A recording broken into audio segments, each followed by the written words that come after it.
derived from the leaves of the coca plant. When cocaine enters the body, it has a strong effect on body functions by acting as an it on the brain. Large overdose of cocaine causes convulsions, then death. Cocaine causes unusual and often unpredictable feelings and actions. In his ignorance, Marty took that dare, little knowing the eventual horror that lay in the deadly white powder. Marty, have you seen the painting shears I bought last week? Can't seem to find them anywhere. Marty, you don't seem right. I'm worried about you. There's something wrong. I'm going to take you down to Dr. Beaker this afternoon for a checkup. No, I'm all right. As his body gradually built up a tolerance, he needed more and more of the drug.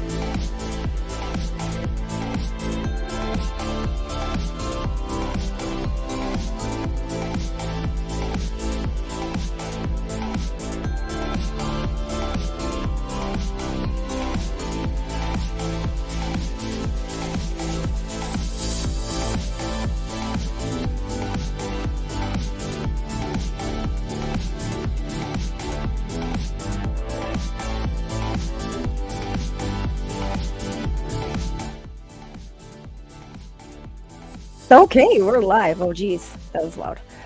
Okay, hello, everybody. Let's see. It is 8:02. Sorry about that.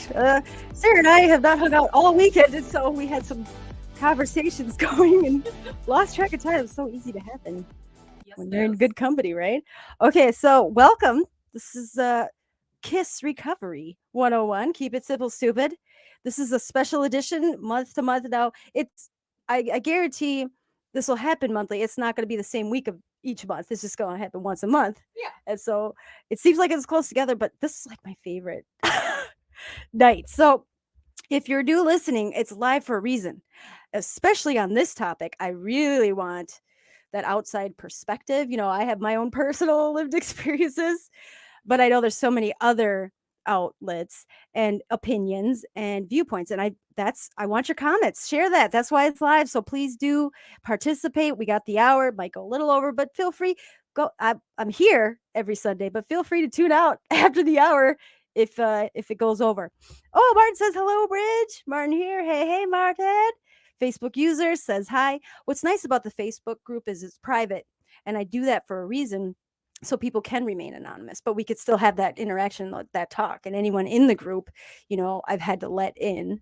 Not anybody can just come in. So, but the YouTube I love more. It's just so much easier platform, and it stays, you know, it automatically records, so you can catch if you've missed the previous risky relationships. So tonight, Sarah, we're switching off every month. We get to pick which relationships we want to touch on, and you, why don't you explain why you picked what you picked, and then I'll read the post. Absolutely. So what did you write for the post? Fixer-uppers? Yes. Are you? Let me go right to what I posted. Yes, because I know that I sent you a message. Fixer-uppers. Yes. So the original message that I sent you today was the relationships of these people. When they're together, they spend more time trying to change the person that they are with versus just accepting them for who they are and or letting them go. They feel like they're obligated to be in some kind of tied down relationship when there's so many people on the planet. You can enjoy your company with somebody and you can have a really great time for a very short while, but it doesn't have to be permanent, and it doesn't have to cause you stress where you're every day like, oh, I gotta be careful walking on eggshells around them. Or letting like these little things that are like driving you nuts. I will admit, in my own personal relationship, there was some stuff that was driving me nuts. And I finally came to the realization, okay, you know what? I'm not going to change this person, nor am I trying to.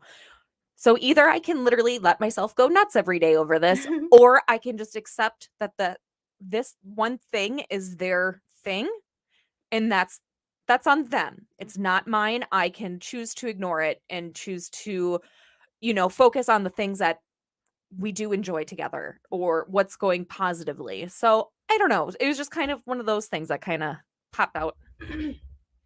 Okay, I love that. Now 10 more thoughts went into my head. My immediate thought right now is compromise. You know, I definitely in the past, first of all, I didn't, is it worth it? Well, for me, I always blame myself. This ain't working because I'm not doing this right. I'm not loving them enough, supporting them enough, accepting them as who they are. And I remember hearing, this is years ago, someone saying, well, you have to accept them how they are. You can't change them. But I remember thinking, well, there's key things that need to be changing. And it's not me, it's them. But at the end of the day, now, I mean, that was years ago. I was married for 10 years. I got married when I was 21. Okay. So I've learned a lot in that relationship. Then I was, in another relationship. So through the years, I have been single now 2 years, Sarah. And here's the funny part I'm considering dating and the possibility of a relationship. But I had a crush on this guy I was working with. And I saw myself going into that, oh, I want to like spoil them. And I would do all these things. And I got scared. And I'm like, okay, let's back off. I need to reassess myself. And I'm happy to say, back into therapy. A therapist, a trained professional, though, because it's really great to have that outside perspective, especially now trying to go back into it.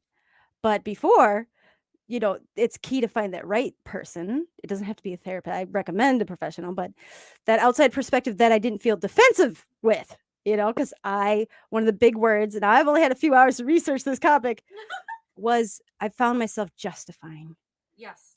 constantly to myself, to people around us in the relationship, to him, to Or whatever, making excuses. making all the excuses. And I think I felt like because I made this commitment to be in this relationship with this person, I'm going to do all the things to make it work. Well, I was going way above and beyond where I was walking on eggshells. I was not waking up happy every single day. I was miserable. That's not something I don't know why I was forcing myself to do that. Well, I do know now. So we're going to get into that tonight. Okay, keep going. Yes. No, I cannot wait. Yeah, one of the other things with the relationship, it's so funny because I remember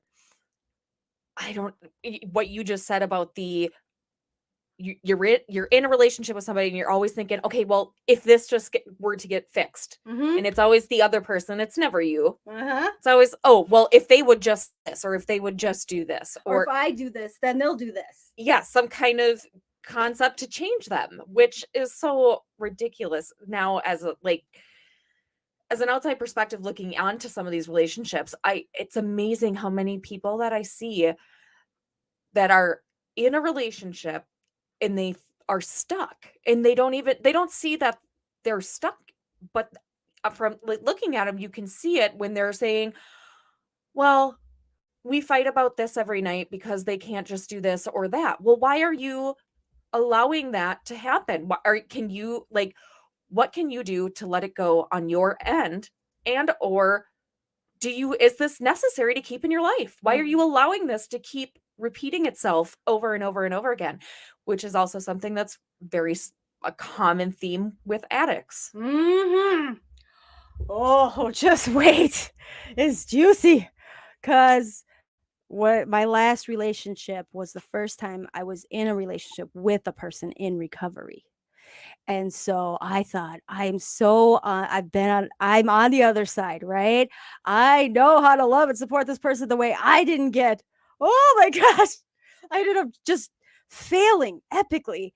But, I think the key is until I got out of those relationships, okay? Until I really got that, what is it called? Retrospective, like that viewpoint after the healing process of like, wow, I didn't know what I didn't know. Yes.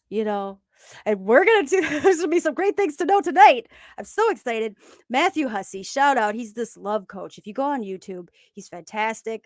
I've never done any of his workshops or anything, but he's got all these free videos of just dating knowledge. And we're going to do something new tonight, Sarah.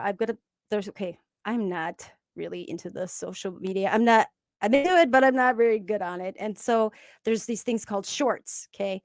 So sorry. I wouldn't know anything. I'm really not new age, but there's little mini clips. Okay.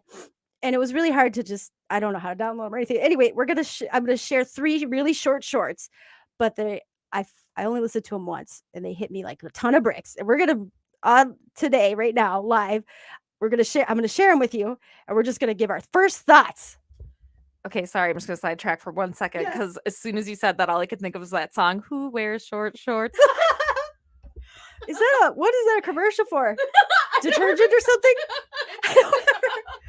Oh my god. Okay, yes, let's sidetrack it up the place. Okay, I just had such a great weekend. Honestly, Yes. my little guys were gone, and I shared this, and this is a sidetrack moment, but this has shown me that I've really grown in my recovery because I feel like I've come over this um bridge of I very was still am a little bit codependent with my children. Okay. Not in a relationship, but my children. And I didn't realize how dominant that is until it's not often, but are gone. And so they got picked up, and immediately I felt emotional. And usually my go to is anger, and I hate them all. Blah, blah, blah. But this time I talked to my higher power, the universe, and I said, I'm sad, universe. And I let myself cry a little bit. Okay. Nobody was home, whatever. But it was great to force myself to feel the sadness instead of going into the anger, because I would resonate on that for hours of why I'm angry about the situation. But once I got over that few hours of uncomfortable sadness, it was this relief of really enjoying myself. And I thought I should go to a meeting or I should go do something fun. Like this never happens. And I'm like, no, I'm just going to sit with myself. And I had the best weekend ever. And I don't feel guilty anymore. Yes. Okay, so if you had a chance to read the post, if you didn't, I'm going to read it now. Are you so consumed with rescuing this person, a fixer upper, that you're putting your own recovery on hold or at risk? Imbalanced relationships are when one person does all the supporting and that doesn't help either person, even the one, I would say especially the one that's receiving all the help. Yes. It's actually more enabling them to continue. If you want to improve poor manners or expand maybe their creative outlets or just give genuine support, that's fair, that's reasonable. If you want them to change their temperament type, their personality types, character flaws, or religious beliefs, well, you're fighting a losing battle. Get ready for the crash and burn. This kind of relationship will lead to feelings of resentment, dependency, and poor self-esteem on both ends, I would say. People can change, but even then, change can take years and require help of professionals. And I didn't put this in there, but for myself to really change is I had to want to change. You tried to force me or tell me how to do things, but I would do the opposite and prove you wrong, even if part of me agreed with it. Well, that's exactly it. If you're in a relationship with somebody, you shouldn't be trying to change them. You should be growing with them, as in it's their desire to make changes and you are there to support. And that's a huge thing I think that gets overlooked all the time. Absolutely. I want to get into one of the clips, but tonight I thought it'd be beneficial. So I found this great link. I'm going to share it. This great website. It's how to date someone who is sober. And what's great is, you know, it's for people that maybe aren't, in recovery, never had addiction problems, but it's more for people like where I'm at today, where I feel pretty good, solid in my recovery. And if I even want to attempt to date in recovery, my last relationship was so toxic. I was like, I can't date sober people. I can't date people that need recovery and aren't. I can't date people that are in recovery. Who am I going to date? Nobody. Myself, which turned out to be really beneficial. But Well, yeah. so 8 key things of how to start, to date someone that's, sober, but to start it on a good note, I would say. So I'm going to share these quick. We're not going to go into depth with them too much, but I do, because I really want to get into the pro tips. Yes. And we don't do the hot seat of this monthly edition. We do pro tips. We'll have 3. But these clips, I feel like, dude, they're just blunt. He even cusses, which is so cute. He never cusses with a cute little accent. And he actually cussed in the last one. And I was like, oh, this one's going in. Yes. Perfect. Oh, we got more interactions. Let's see. Facebook user. Oh, we got a lot. Okay. Hi, guys. Oh, love the both of you. Oh, Christina. Hey. Hey, what's up, Christina? Shout out. It says, yes, true. Keeping the person, be the person who you are. Yes, to keep yeah, if you're not being yourself, which that was me, I found myself being a chameleon. Yes. And again, I didn't even know who I was, Sarah. Okay. But I found myself becoming someone I wasn't at all just to try to make them happy. And it never worked, ever, ever. It crashed and burned.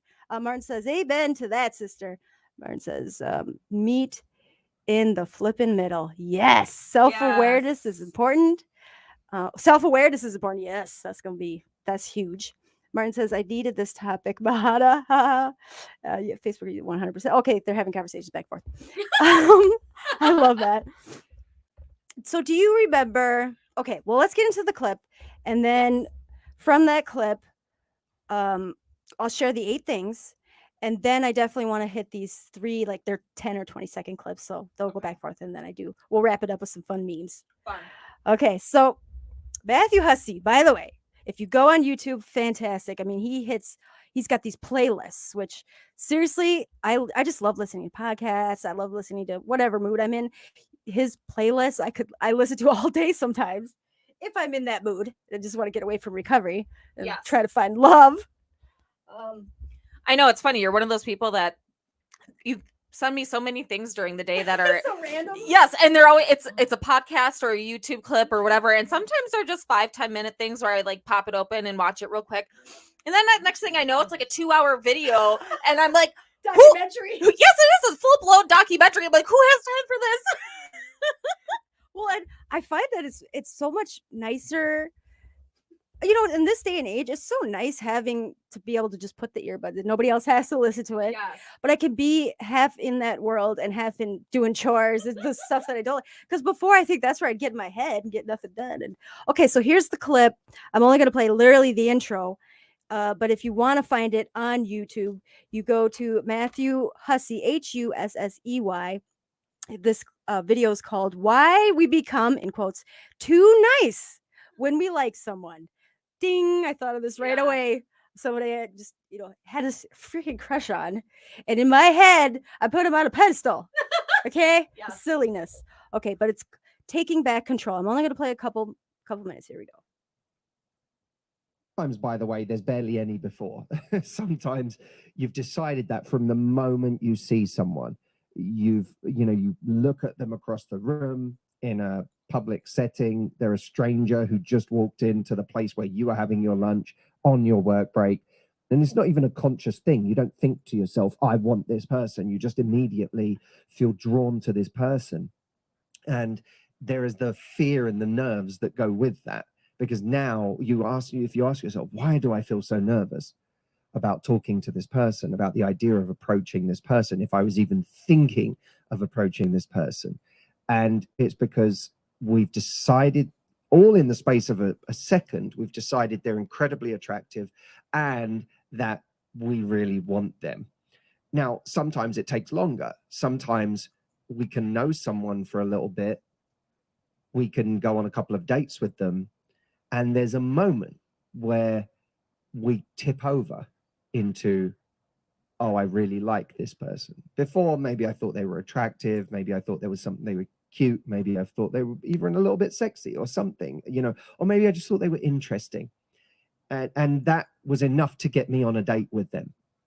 But somewhere along the way, whether it was late in date 1, whether it was on date 3, or whether it was in the kind of phone calls that we were having with someone in between, there's just a moment where someone says or does something, and it's been our liking them has maybe been building a little bit, but we haven't really noticed. And then all of a sudden there's a moment of connection. There's a moment of the way someone thinks, or they could even be a little goofy thing that they did, or something that just makes you go, oh, I really like them. And oh, we already got our first alarm. Is the moment typically where we start changing the way that we behave around them.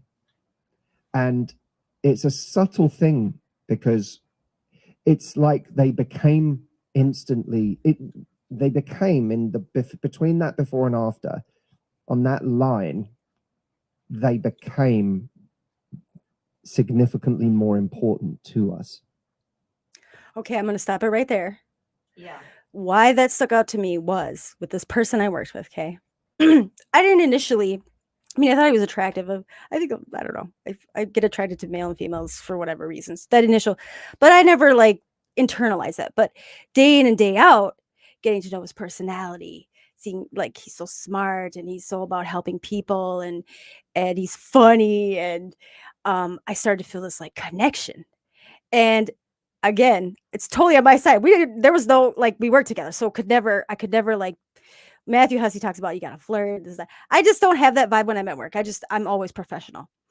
But that unfortunately at home then in my head, I'm like, oh, but if he just knew my feelings, or if I just could, a little bit gauge that, and it started to become this is where I know my brain is at, obsessive thing.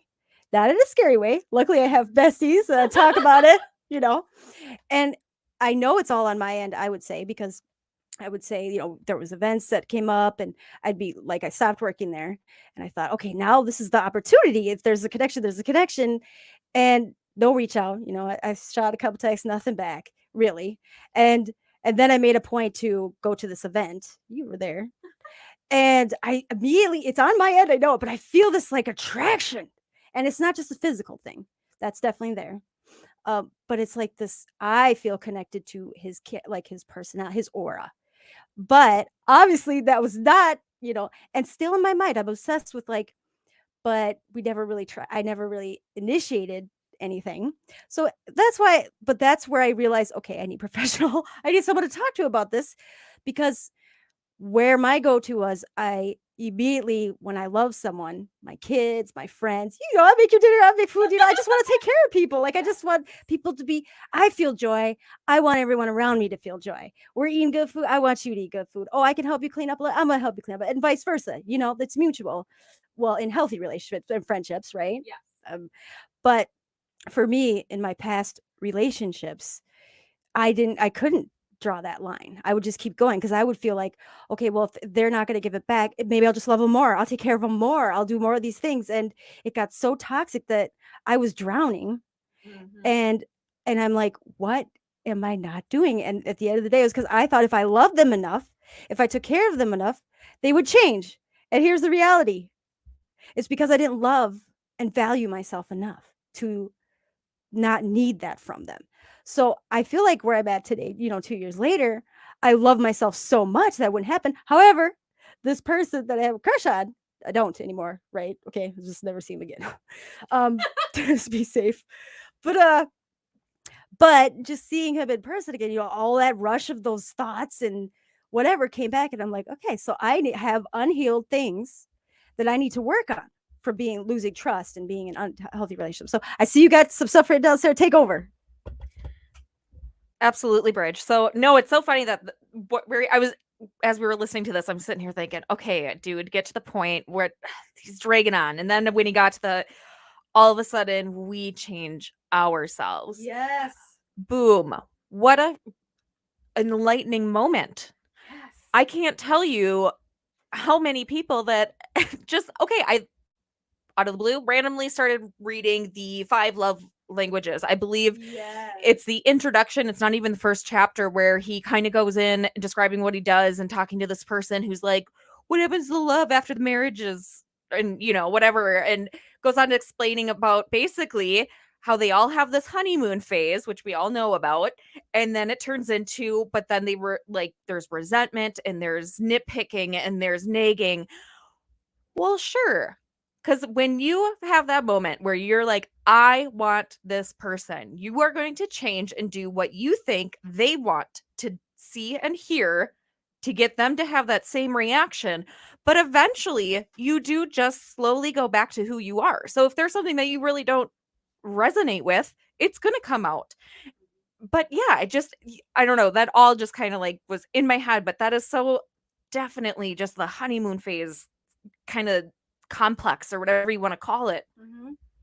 Well, and the fixer-upper thing. So what happens is now once I'm in this relationship, I've invested myself, right?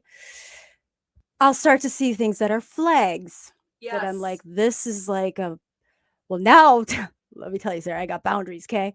But before I'm like, well, I could oversee this, maybe after time and classes or counseling or meetings, he'll come on to the other side. He'll be able to see what I've seen and change his way of thinking.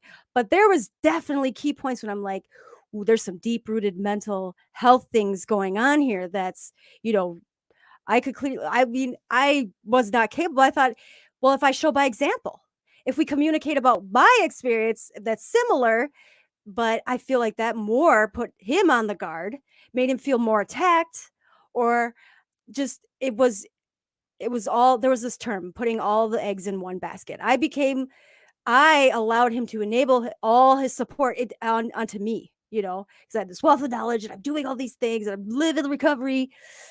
But at the end of the day, I couldn't do half the things that he needed. But I didn't want to let that go. I wanted what I committed, especially in recovery. I'm like, I'm going to make sure I have open communication. I'm going to be 100% honest. And the red flag for me was when I stopped being honest.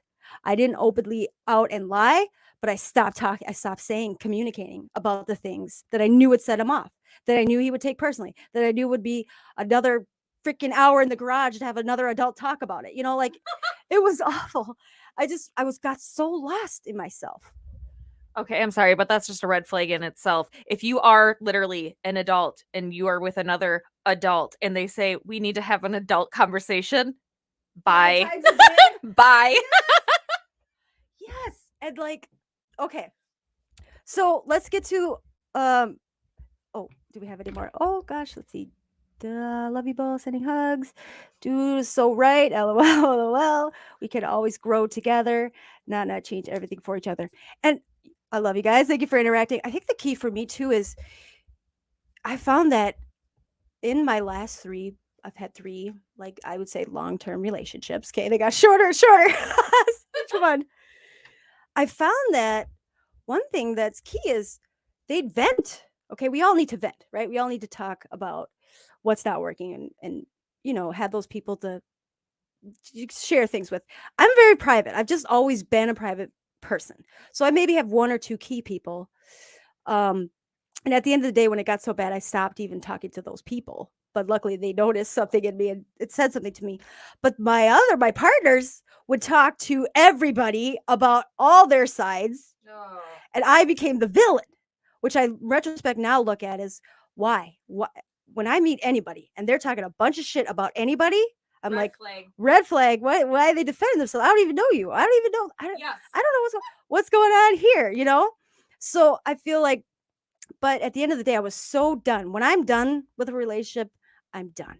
Okay. And it's not to be mean or cruel, but I know like I've done everything I could possibly do at that point in my life that I'm prepared for. They're going to say whatever. I don't have to defend myself. I don't say a blip, because if someone cares about me and wants to know what's going on, they'll come have a conversation instead of talking shit behind my back, making assumptions and whatever, I'm used to it. Like the stuff will go around and it's never the facts, or there's all pieces here, there, and I'm always the villain, whatever. But at the end of the day, there are those key people. I won't name their names. These lovely ladies who knew both of us that came and talked to me, Yes. and they didn't talk shit about my other person either, because I'm not gonna. That's the other thing is I don't talk shit about my people that I've been in a relationship for, because I did love them, Yes. But we had that great conversation. I felt like, okay, this is someone that I can keep in my life. And those people that didn't give me that respect, obviously, well, that's on them, but I was okay with letting them go too. So like Yes. when I think part of why I would stay in those relationships was I was letting you, I now have learned to be prepared. I might lose all those quote unquote friends and family that Yes. go along with them. So with the marriage, I stayed and tried to fix that marriage. Why? Because I didn't get married to get divorced. And I was young, we had kids together. Oh, here goes the second alarm. The second relationship, I was madly in love with that person on a whole different way. I never felt love, whatever, before. And again, we had kids together. Okay. But then I think with this last one, it was like I put this idea in my head that the problem can't be me. And I was blaming myself.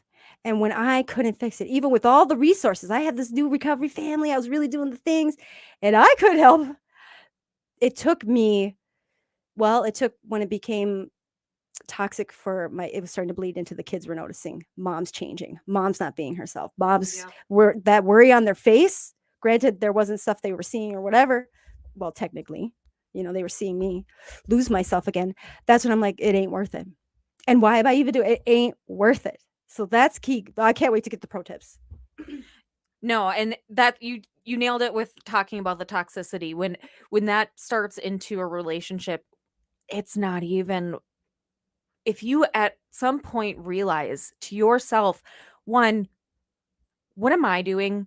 What is the point? Like, if you have those really, not just like a doubting thing, like, ooh, I don't know, maybe he doesn't like me as much as, like the cutesy things, like those are okay. But if you have like these really heartfelt moments, like I can't even remember the last time I woke up and felt happy and looking forward to this day with my partner versus waking up and thinking, oh, I wonder what's going to set them off today, or how I'm going to have to, present something. Like, I want to go do something, but I'm going to have to spend an hour thinking about how I'm going to present it to them so that they let me go without judgment. Yeah. Like, okay. And what are you doing with any of these people? Like, at the end of the day, you need to have enough self-respect for yourself. And that's why I commend you so much for spending the last 2 years with yourself, because I know that you just made a comment about having your long-term relationships, but they kept getting shorter and shorter. You know why? Is because you started to get a higher self-respect for each of those. So yes, they get shorter, but you are starting to build standards. You know what's acceptable and what's not acceptable. Yes. And I think why I drug those out too was I had not forgiven myself, especially when it came with the kids and what I allowed. And so 8 things, here we go. So if you're considering dating a person that's sober, okay, in recovery, now this applies. But for me, I guess before I even look at this list, and we're just going to touch on them, it's all about open, honest communication. Yes. Because one thing I wrote down while you were talking, Sarah, is he likes to work out. Sarah, I fucking hate exercise. So here's where I knew I was going to change myself. I'm like, well, maybe I could just start on a treadmill. So I started like considering working out.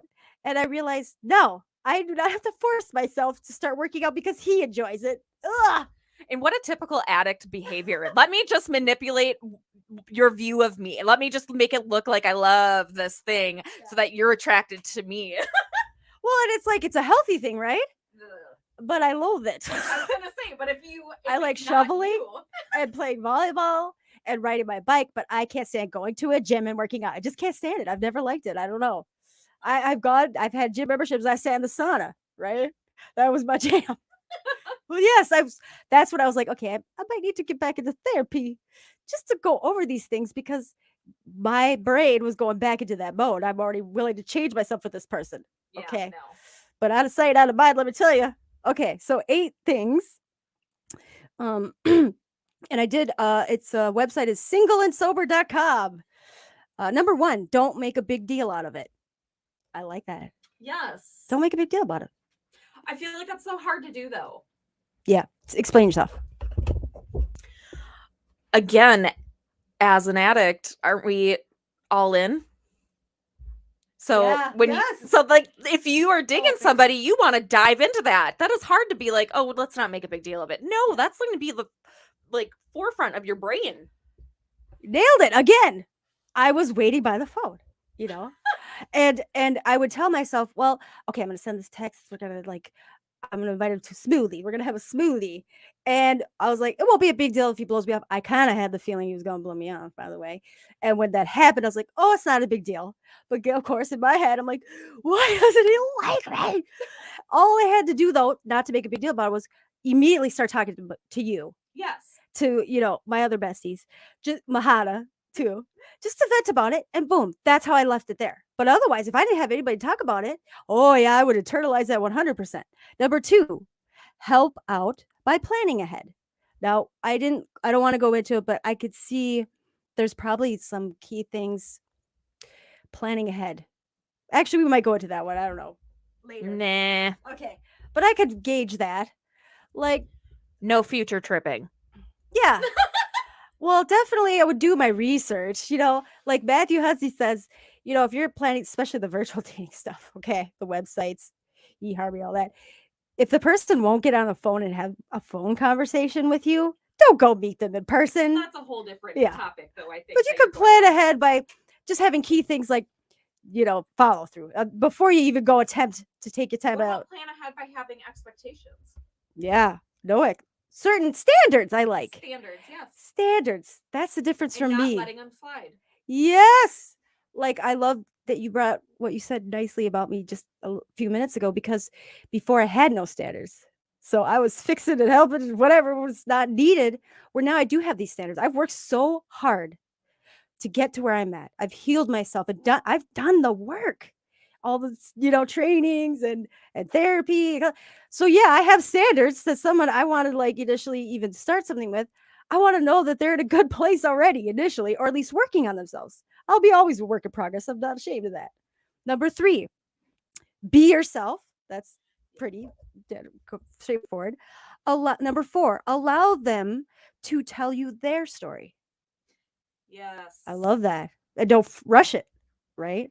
Yes. And I'm definitely not forthcoming with my stuff, unless you ask me. Then watch out. I don't hide it though. And I remember having a conversation. I was on the Recovery Revolution. I was their guest on YouTube. And Ashley Grimes, shout out. She actually had this question. It kind of still throws me off. But she was like, well, what's more scary? Dating. Well, this was a little, I think she was just trying to get a risk factor or whatever, Okay. some kind of response. So I don't know why, but this is a weird question. But she was like, what's more scary, to date someone or go on a date with someone and tell them you're a person in recovery, or to have sex on a first date? I think it was more like a whatchamacallit factor, like a shock thing. Okay. Well, obviously my answer was, I'll tell them all day I'm in recovery, but that's not going to be my go-to. And I think the sex thing was just shock factor, because hell no.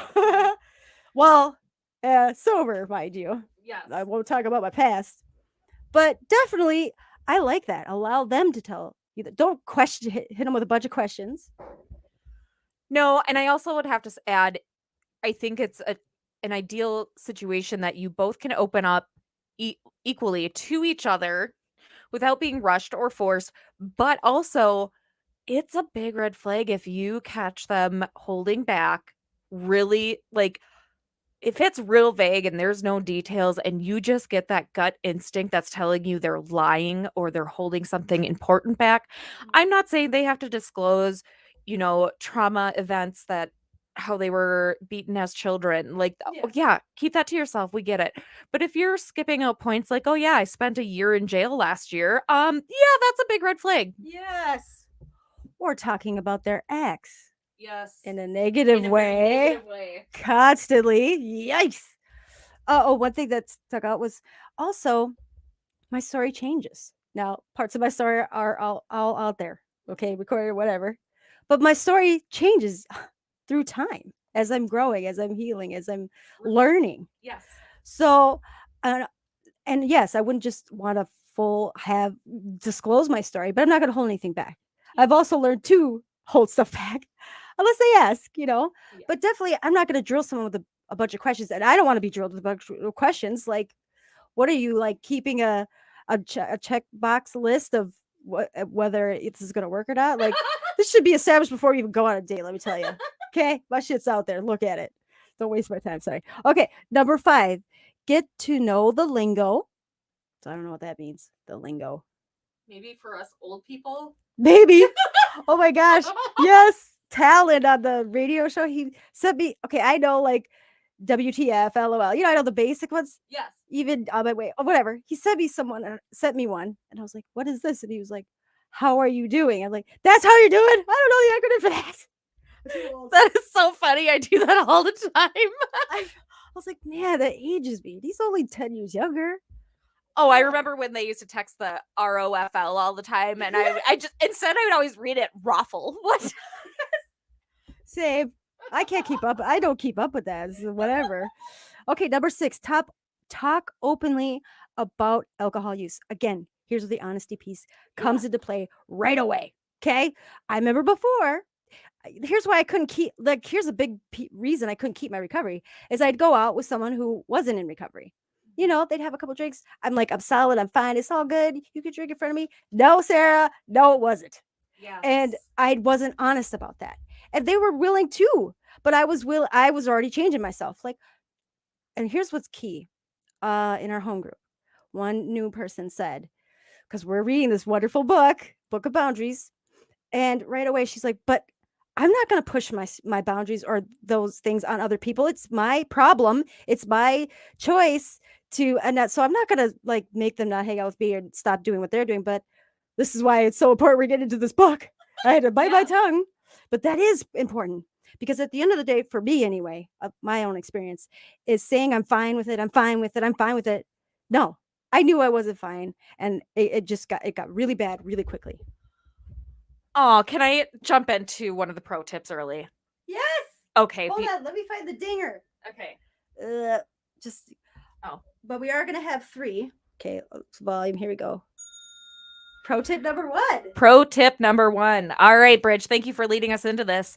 So instead of saying I'm fine and then regretting it for who knows how long, if there's a situation that somebody asks you, do you want to do this? And you really don't, but you say yes. And then you spend those hours like leading up to it thinking, oh man, how can I get out of it? Or regretting it and putting all that negative energy into this thing that you could have taken the 1 minute that it takes to say no or I'm not fine. And yeah, it's probably an awkward, uncomfortable 1 minute to kind of be like, and then you're gonna have to readjust where the night's gonna, yeah, feel a little guilty, whatever it is. But what is 1 minute versus the hours and endless time you put into it afterwards, regretting having to said something else just to please, by the way, just like again, like our conversation, trying to change yourself for these other people. You're now being a people pleaser, and now you're just, it's a whole disaster. It's a shit show. But yeah, so take the 1 minute to be uncomfortable versus spending hours regretting it. Love it. Yes, and Brene Brown, she put that in my head beautifully. Like, literally in your head. Literally. Yes, I love this. Yeah, just because I found myself being too nice and being like, oh yeah, we should hang out next week. Get some coffee or something. And then next week goes by, I forgot, whatever. And I didn't know it, but that person, actually, there was a particular moment, it was lunch. Totally forgot, wasn't that I didn't value that person. I'm just busy. Okay. I had a lot going on. They took it personal and they didn't say anything to me for months until whatever moment. And like, yeah, and you flaked out on me and blah, blah, you don't value our friendship or whatever. And that's why I moved on from being friends with you. And I'm like, ooh, where Brene Brown says, instead of stop myself from saying that, agreeing, yes, we should hang out sometime next week. Just say, yes, I'd love to. Instead of saying that in my head, I'll say, well, it's been really great seeing you. In my head, awkward moment, awkward moment, awkward moment.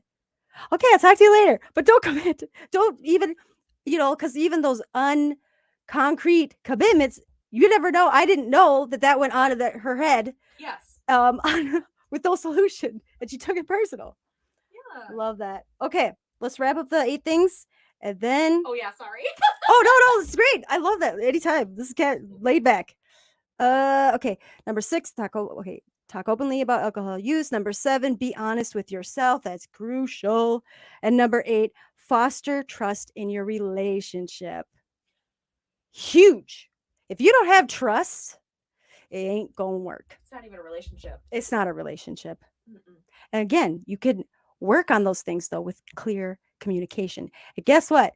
I did do some dating early on from that last relationship I was in. I did some dating. Red flag. Because right away I said to him, I'm hating men right now, just so you know. But we can hang out. We can hang out. No labels. But I'm gonna be 100% completely open communication with you and honest. And I really I want that back 100%. Except he did give me that back. Instead of telling me, what I said might have, he didn't agree with or hurt his feelings or whatever. He's telling everybody else. And I didn't even know. I'm just being open and honest like I said I would. So I didn't find out things till later. Like it was like a month we hung out. That he felt I was he wasn't good enough for me or something like that. It was something weird that he said he took to heart too much of what I said. Literally, Sarah, I would just say, "Hey, I noticed on this day it was my birthday, a big milestone birthday, you dished me.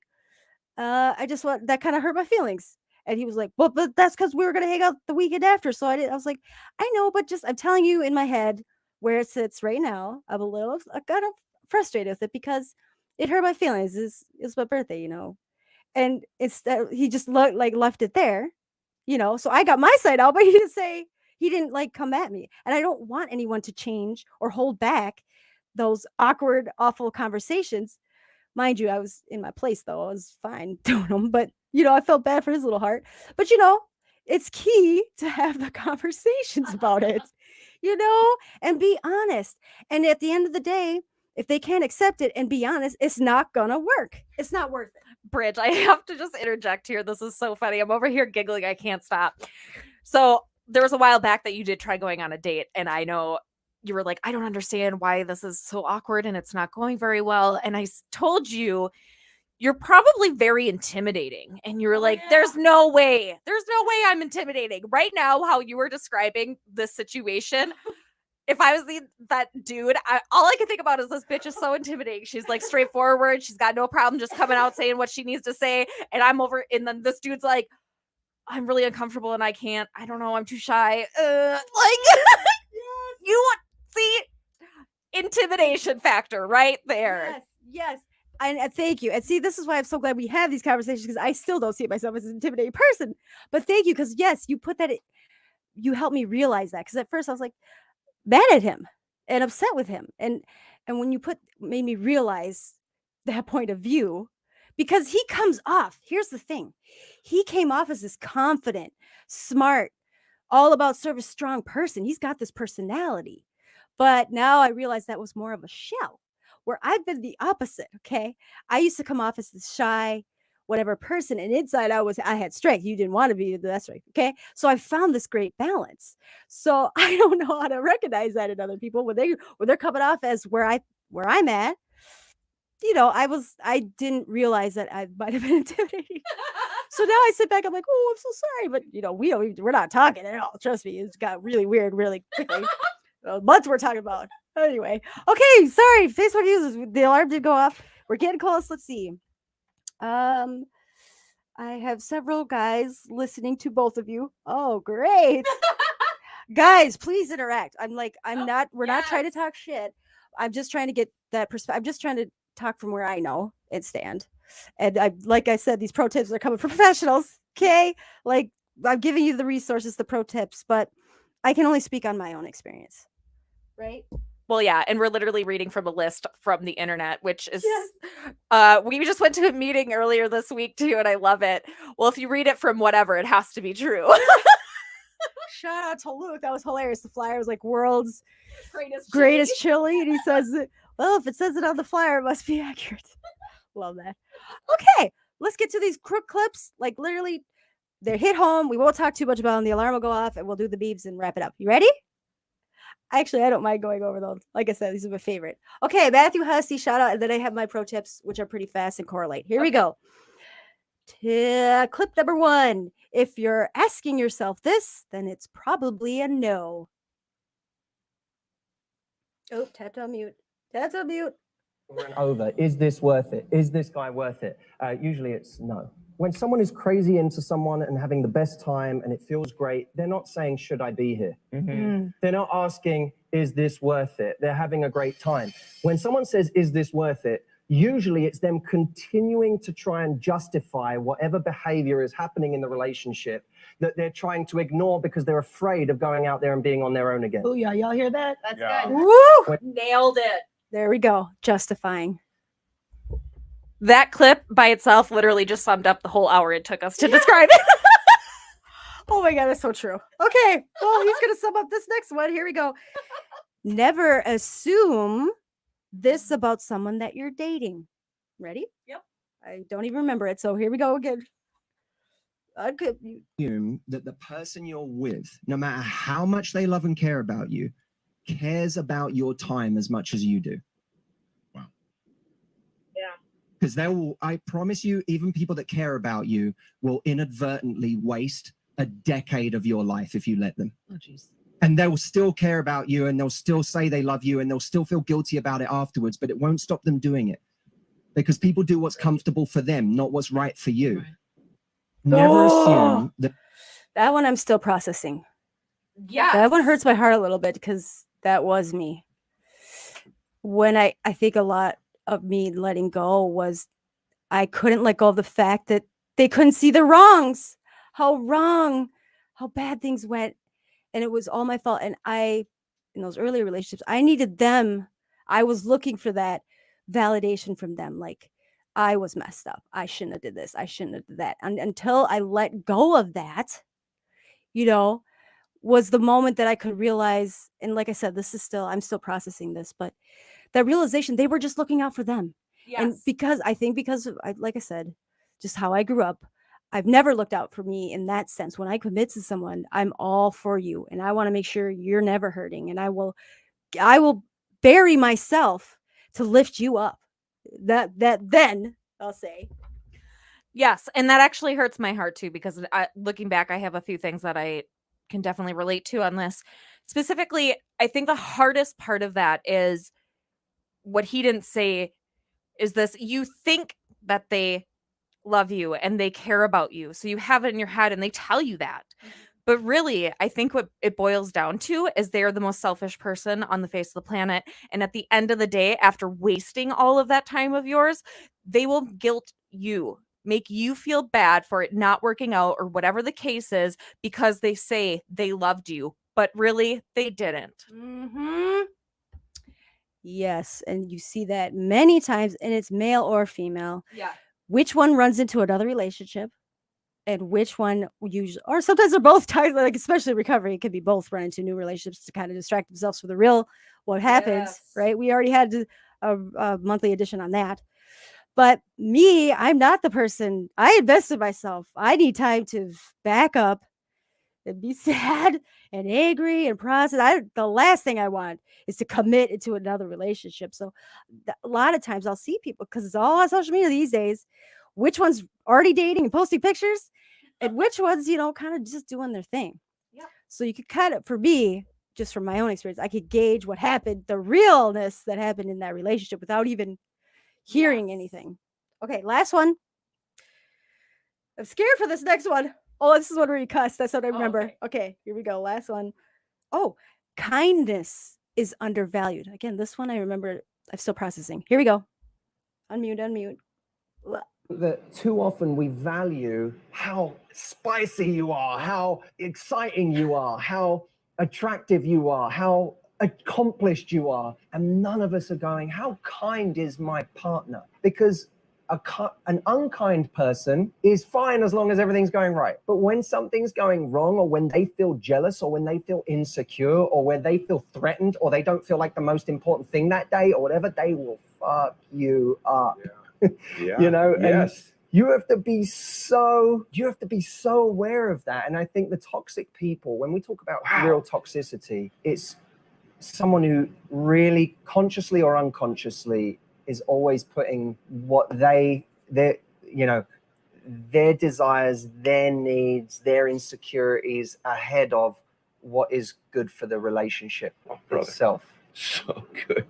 And I think that too often we value. I gotta hear that one part where he cusses again. How spicy you are, how exciting you are, how attractive you are, how accomplished you are. And none of us are going, how kind is my partner? Because an unkind person is fine as long as everything's going right. But when something's going wrong, or when they feel jealous, or when they feel insecure, or when they feel threatened, or they don't feel like the most important thing that day, or whatever, they will fuck you up. Yeah. Whoa! I absolutely love this clip. Mm-hmm. First of all, a couple things that came to mind. Yes. One, and I think this is because of how I was raised in watching people around me in relationships. So like, I have an older sister who I know would get into these relationships, and she had such shitty self-esteem, she would go for the hottest guy that she could find who was super fucking unkind, and she would cry about it. Well, what are you doing? Why are you letting yourself get into this? For me as an outside perspective, and I'm the younger sibling, and I'm thinking, man, she's so cool. Why can't she see, like, she's way better than this idiot? But for her, it was almost impossible to see it. But to be blinded by literal physical attractiveness or whatever that is, or this need to present to the world like, I got this, over how you're treated at the end of the day, I have a very hard time connecting with it. So I personally, when I choose a partner, go for the kindness. I do need to be attracted to them, and I need to have that little va-va-voom, little excitement, whatever it is. But at the end of the day, I do need the kindness. And my relationships that I have stayed maintained at the end of the day has all either been like the relationship I am in now has maintained itself because of how kind my partner is. In the relationships that I have ended in the past are because of how unkind I have found them to be. Oh my gosh. Okay. You just, a moment. Here is the other side that comes to my head. I would be attracted. Okay. I'm thinking of my 3 people. They're so nice to everybody. Okay. Here's when it got bad is they stopped being nice to me. Okay. But they're still so nice to everybody else. But they started taking their shit out on me. Okay. But I thought, but they're so nice, It must have been something I did. They just had a bad day. But here's what I learned. Now, here's what I've learned is how to catch that. How do they talk about other people? Are they the victim or do they take responsibility? So I now can look back, and especially that most recent relationship, and I'm not naming any names, okay? I have not seen that person in almost 2 years. But then in recovery, it was hard for me because he had a toxic family situation going on, which I could totally relate to, right? Yes. But when I really sunk in was we tried to even go to counseling. Okay, 6 months we were going to counseling. So that was my idea. But he went along with it. So I just kept going. But even in that safe platform, that safe space with a professional, he'd still be the victim with his family, with me. He would not take any responsibility. He could not see his side of the street at all. They were the reason he was fucked up. Period. I could see that over and over again. But I could hear now, looking back through those past relationships, how they were talking about those people that he's supposed to love. That some of those people they're unconditional family blood. Like, I don't get that. I don't understand those relationships. Okay. So I never understood that. But how he would talk about them to me, which I thought, oh, I'm their safe person. They're just sharing. But then realizing they're not saying these things to the people that they need to be saying these things. So when I caught that thanks to DBT in this last relationship, I would try to put it on the table and say, well, maybe go about it this way. Or maybe he refused to talk to anybody else. I'm in this moment. So I'm going to go with it. But my second relationship, on and off again, 3 years. Okay. And I think I'm just thinking because I saw him today. He was the only one that was really different. He's always been very much at heart like myself, always giving. He would give the shirt off his back and genuinely do it. Like our side conversations, I'm just like, I would be the one to try to get him to advocate for him. Like, but I want you to look out for you. Like, these people you're giving all this love and loyalty to don't love you. He wouldn't talk bad about people. He never has. Okay. My 2 youngest father. And I think that's why out of the co-parenting, those 2 parents that I co-parent with, he's the one that I still feel like I can totally be myself and honest. And there's no eggshells. There's no red buttons. Like, he genuinely is that person. Of course, now he's genuinely the person that I look out for. Like, I have hope for that he doesn't get walked all over because he still has those people in his life. And he still won't say bad things about them. Like, he genuinely is a great person. And I want him to be happy, and I hope he will find that happy. But until he finds what worked for me until I worked on myself and really found those inner workings of why I have this constant desire to really pull people out of darkness. I'm willing to go into the depths. how I was able to finally set those, really find myself from drowning, grab the lifesaver, go in as a lifeguard, is boundaries. 100% boundaries. In this book, pro tip number 2. Oh my gosh. Pro tip number 2. We're so all over the place. I know. Melissa Urban, Book of Boundaries. Fantastic. I've only read ahead a little bit. I'm trying not to go too far ahead of it, but I freaking love it. But it's Melissa Urban, Book of Boundaries. She is nailing it, okay? She is talking about there's 3 layers of boundaries. There's yellow or green, yellow, and red, okay? And boundaries can even be for your kids to start setting boundaries. Oh my God, she nails it. But one thing that she talks about that I think is fantastic. I know we're already at 9 o'clock, so sorry, people, if you want to shut off. But we're reading this in our Monday home group. So there's a crash course on boundaries. Okay. This is just in the beginning on page 61. It says, it starts with the resting guilt face. We've all heard the resting bee face. I love that. But she talks about when guilt comes knocking, these boundary feel bads are referred to in psychology as unearned guilt. It's not productive guilt, which is an important social regulator and helps us right a wrong when we're actually at fault. Unearned guilt is a learned means of self punishment that tells you to feel bad for putting your feelings ahead of others, standing up for yourself, or making other people feel uncomfortable. We've learned this from a dozen different sources. The people pleasing we've done with our parents, teachers, and other authority figures, the responsibility we felt for friends or family members' feelings, societal pressures from the patriarchy, sexism, and see, when I read it in my head, I can say them in my head, and mass marketing, or from the abuse, trauma, or neglect we've experienced. The good news is that if this is learned behavior, ding ding, it can be unlearned. And that's exactly what we're here to do. Look at goosebumps, Sarah. Ooh, I just want to cry. It was learned. My behaviors. I'm trying to fix it. I love you that you have goosebumps. I was over here thinking about your learned. Or however you said it, I don't even know. But I'm like, it caught on my brain. I was like, oh, you know what? All right, that's so funny that. Okay, so, sorry, spread this like all over the place tonight. It is hilarious because I have been working on this thing where I say "seen" in the most inappropriate way and all the times, and somebody pointed it out to me.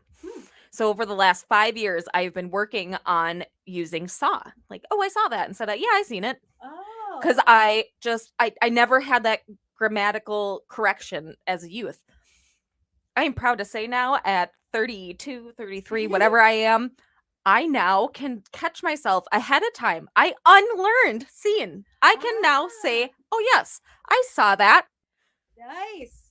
Yes. And it takes work and it takes awareness. And keeping it simple for me is thinking about what I'm thinking about why I'm thinking this. Do you know what else really helped?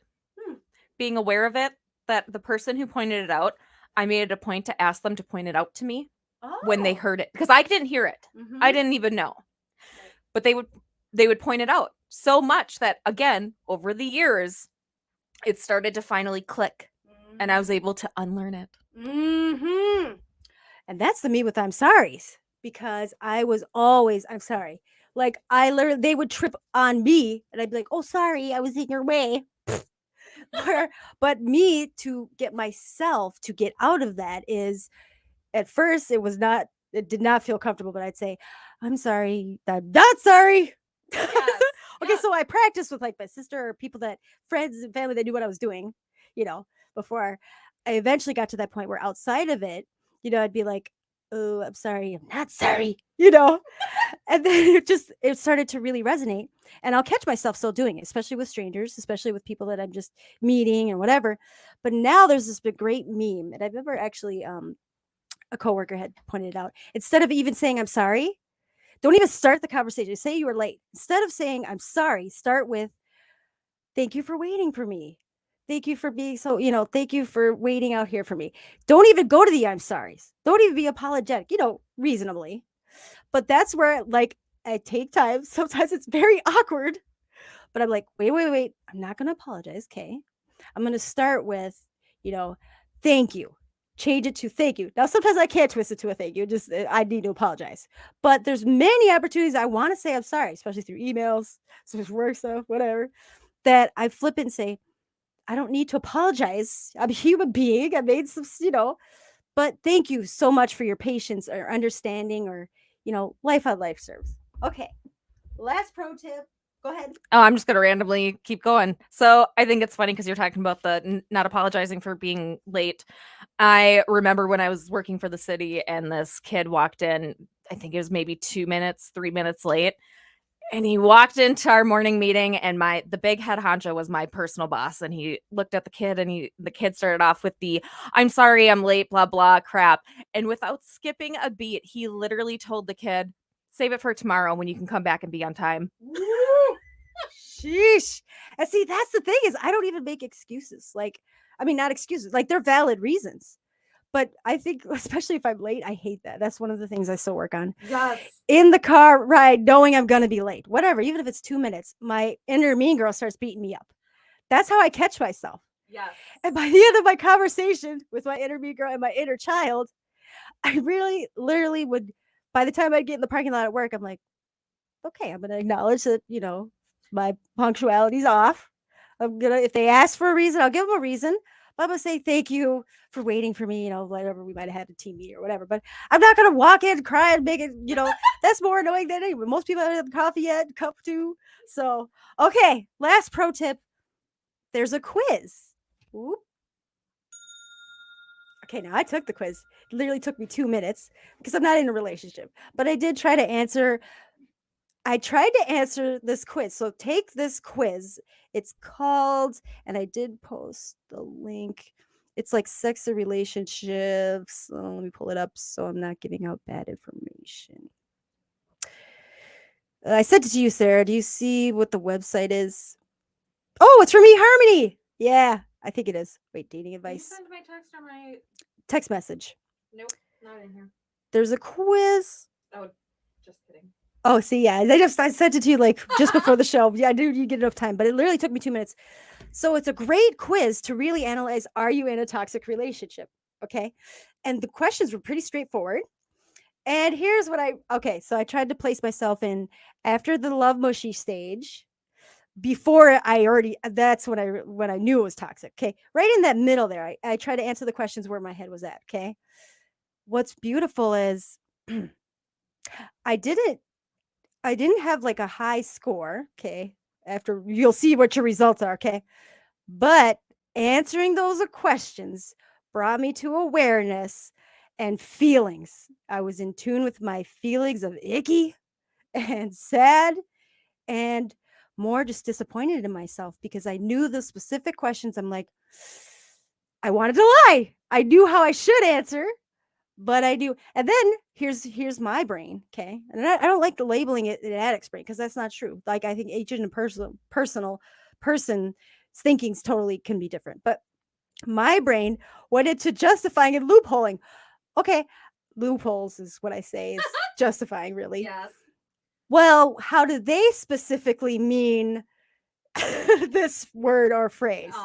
Yeah. I could take it either way. So at the end of the day, the point is when you take the quiz, go with your go-to answer, right? Yes. And I found that within 2 minutes, and it was great because it actually gives you a link like, yeah, you might want to consider seeking some help, some professional help or friend help, but definitely where it was at, not in a good place. This is not a healthy relationship.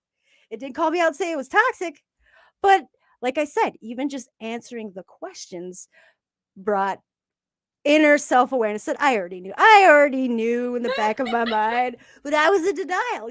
I didn't want to fail again. For me, it was round 3 and I was so done failing and I knew I gave it my all. So when I finally accepted it, that's when move on. Okay. Any final thoughts? And we're going to jump into the memes and we'll blast through them. All right. Let's see how many memes we got. Okay. Oh, do we have any Facebook or It looks like any comments are either comments? shut off, but we still have viewers. So here we go. Be number one, Sarah. You ready? Yes, totally ready. Okay, it's just words. Okay, perfect. Deep thought of the day. When you clean out a vacuum cleaner, you become a vacuum cleaner. I love this. Yes. Seriously, I had this moment of why haven't I ever heard this before? Shout out to J.R. Weaver. He's his. And I vacuum every day, and I'm like, how did I not think of this? I think that was in a pile of stoner questions that I thought of when I was like in high school. Yep. See, I never. Oh man, I don't remember mine. Ready? This one's pretty straightforward. It's Vin Diesel. Describe the picture first. All right, there's a giant pothole and a dude dodging and Vin weaving Diesel. inside of, oh, sorry, From Vin Diesel Fast and Furious. in his car, Fast and like Furious. dodging and weaving or doing his little spinny wheel thing. When you see the pothole, but it's too late. So right now. Okay, that is so accurate. It's not even funny. I just watched a truck nail this pothole from across the lane, Ugh. and his whole truck shook. I looked at it and went, man, that guy's probably screaming inside his truck right now. Oh my gosh. Yes, you will mess up your car. And here's what I've been doing. People are getting mad at me, right? I'm trying to keep my distance because my car is barely making it as it is. Yes. Okay. But here's what I do in my head. I'm going slower, right? And I'll veer around, like, because I'm very defensive. I'm paying attention around me. And the person that's riding my ass, I'm like, thank you, you're welcome, because I just went around this pothole just to make sure you don't nail it, you jerk. If they're on their phone, they're going to nail it anyway. Okay. Oh, this was great. All right. There's a gentleman fishing at what looks like the beach. Describe his face. It's hard to see. Your screen's a He little looks a little disgusted or angry, irritated. yeah, disgusting, angry. This is beautiful. The quote reads, "There's plenty of fish in the sea," and then the guy it says, "Me trying to catch my fish." You know, this is so cute. When I was locked up, there was a gentleman that was in the ward with me who he was the sweetest kid ever, just very young, but you know, having a really hard time with a breakup that he had. And he's like, I'm so sick of people telling me there's other fish in the sea. I want my fish.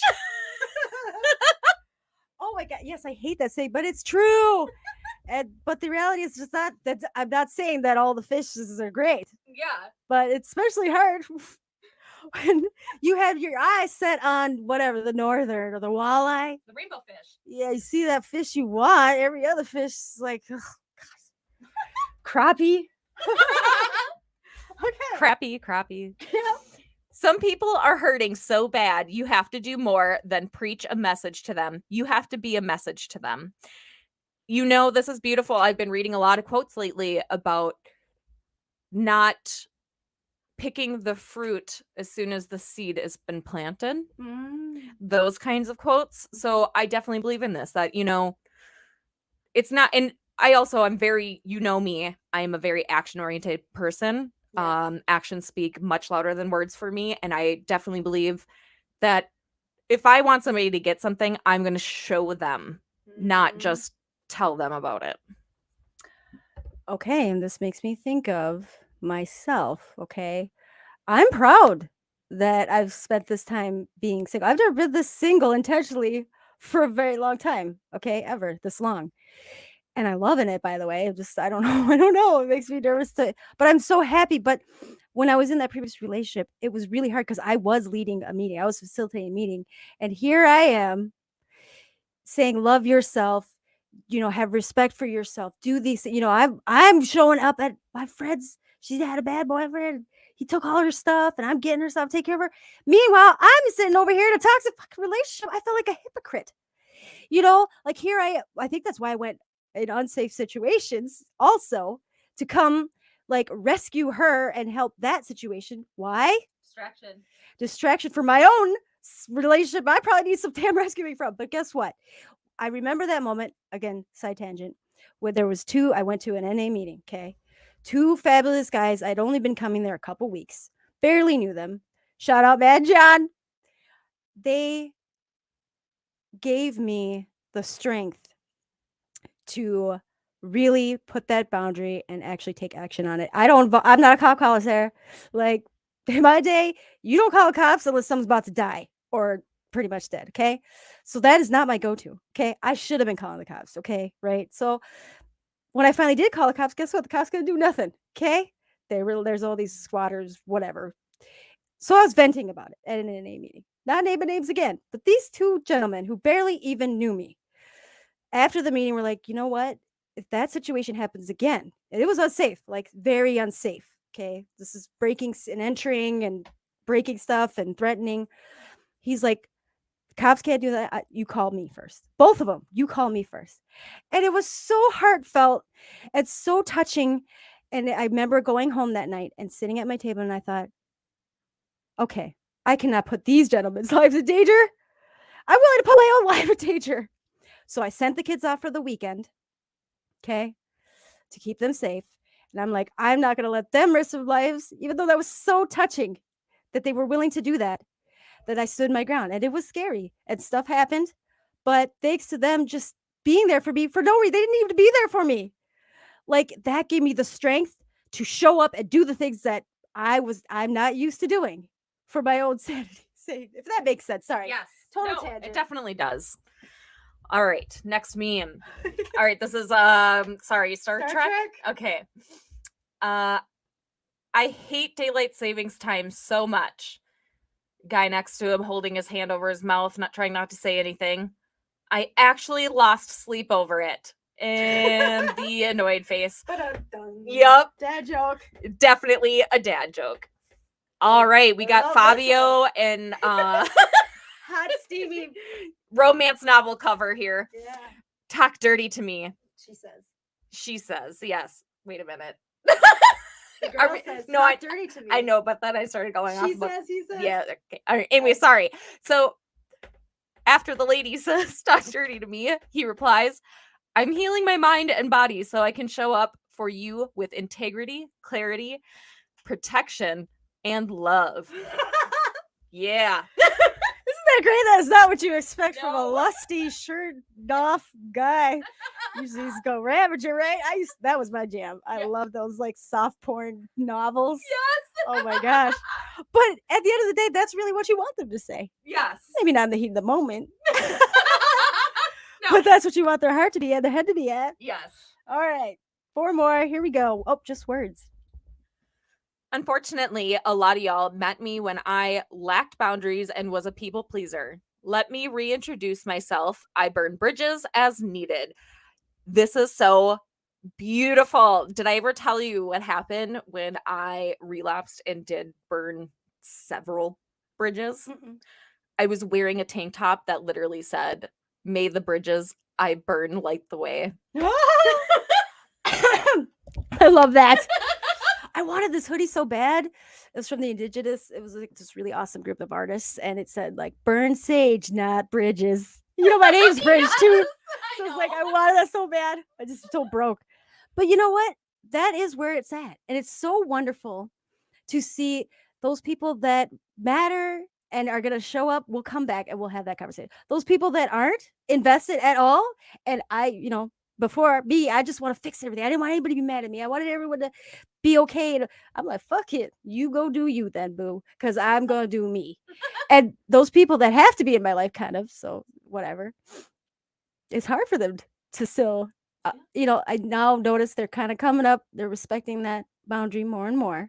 But there's still moments I get hung up or the door shut or they leave or whatever. But they know that they have to respect it because that boundary is where it's at. And I'm making it there. It's not to be mean. It's for my own protection. Yes. So I can be the best person that I want to be. Yes. Okay, next one. Again, you have a lot more self-respect these days. Oh, yeah. All right. Oh, I love this. Fiona from I can't even remember, Shameless, with her are you shitting me face? And it reads, I match energies, so go ahead and decide how we're gonna act. But I feel like this is me and my daughter. Yes. I mean, really, it's anybody, but definitely my daughter. Right. And I'm very much a caring person, right? And I'm especially walking in the rooms, definitely, or even with my daughter or with children. If they're on that not in a good space and they're just going whatever lippy, I'm just going to take a pause. We'll come back. We even have a code word, me and my daughter. ice cream. These just both need to take a moment. But now I found myself, especially with my 16-year-old, he's just video gaming again. So he's lack of sleep. Okay, so I give him some grace. But there's a point when I'm like, okay, conversation done. I'm gonna walk out of the room. We'll interact later when you're not so crabby. But definitely, yeah, if you're bringing that negative energy and you're harping on it and you don't want to work on that or whatever, then we'll just go leave it there. You know? Yep. Okay, two more. All I right. think you gave me this one. Yes, I did. All right. There's 2 aliens, and it's a 4-thing comic strip. All right. The first one, the alien in the back says, negative disposition. The other alien replies, is it obvious? The other one replies, yes. In the next square, it says, is there a cause? The guy says, unknown. Then he says, it is not you. And the other alien in the back says, I had not suspected myself. And in the next picture, it shows him saying, I am a beacon of joy. And then the other alien just reflects that you truly are. Isn't that just great? I love it because it's that whole concept of not taking shit personally. Yes. Like everybody's so quick to take shit personally that I just love that this person's like, nope, I know I'm awesome. And just to gauge straightforward, Sarah, why I love this one especially is you said it to me and you're like, I hope this is our future relationship. We could just, looks like the one just drinking some tea or coffee. That was just, it's so casual but so intricate. Okay, last and final. Powerful. All right.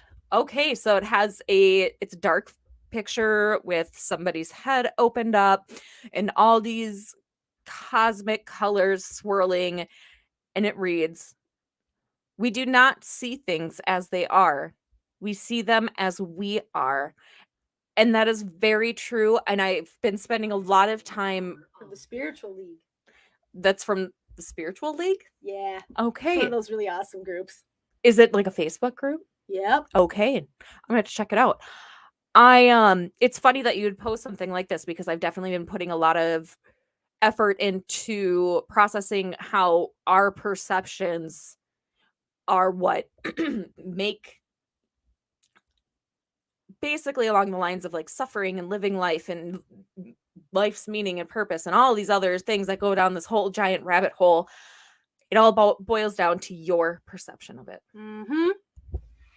And that's why, especially going through what I've gone through and my experiences, if I feel it takes a lot these days, but if I feel defensive, especially if it's somebody I barely know, I need to reflect and say, what is going on here? What are they really tapping into? Because the 4 agreements, again, always comes back. Anything anybody says to you, does to you, is a reflection on something going on within themselves. It is not you. Even if they're like, Bridge, you scrubby, I don't like your laugh, you say stupid things. They can even specifically say, this thing you said was really ignorant.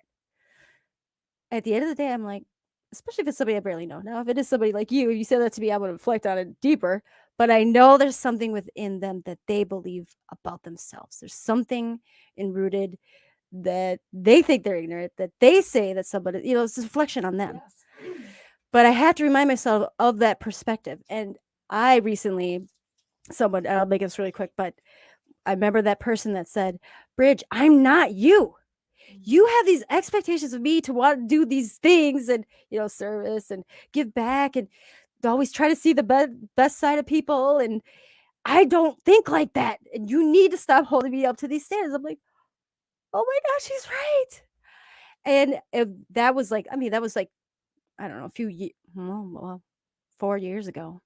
But it hit me like, wow, yeah. Like my therapist had to say, it's, yes, you want to expect that, you want to believe that people are showing up and being the best versions of themselves that they are capable of, that their capacity is of where they stand. I have to believe that. But that does not mean they're at my level. Yeah. It took me so long to get here anyway. And a lot of many people didn't grow up with whatever and didn't go through, everyone's journey is different. And no, every perspective, like 4 agreements, we're all in our own dream worlds. Exactly. And that perspective that we have because of all the growth that we've achieved, it is hard, even though we know better and we know the concept of not to assume shit. But Mhm. yet, instinctually, we want to assume that everybody is like on this great path with us and they're going to do all these things.